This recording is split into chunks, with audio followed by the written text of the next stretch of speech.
Się spotkają i na zawsze ze sobą już będą. A nie pokochają? Nie. A co? Co? Nie, weź to.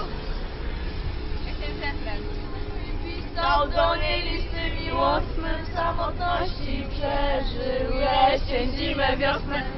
Trzymał do wakacji, postanowił ją odwiedzić. Słonie został już żadną od niej żadnej odpowiedzi. Gdy przyjechał do jej domu, ona w podróży ją zobaczył, w końcu tyle dla niej znaczył. Ujrzała, szybko się schowała. Ej, zrobimy małpę. Mieszka już dawno, tutaj nie mieszka. O nie. A mieszka już dawno, tutaj nie mieszka.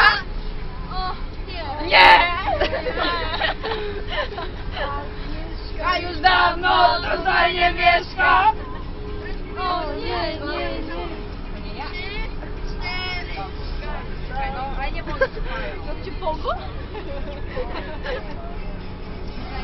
Rozwijamy tempo.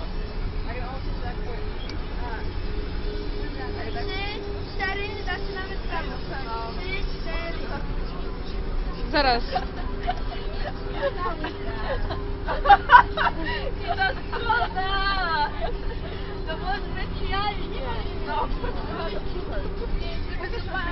Chcę pamiętą ubikację, tak się stało, Zaraz. że przypadkiem. Ona też tam była, ucieszyła się ogromnie. Gdy go tylko zobaczyła, zabrała się na to jego jedyna Agnieszka. On powiedział jednym zdaniem: moje śliczne ty kochanie.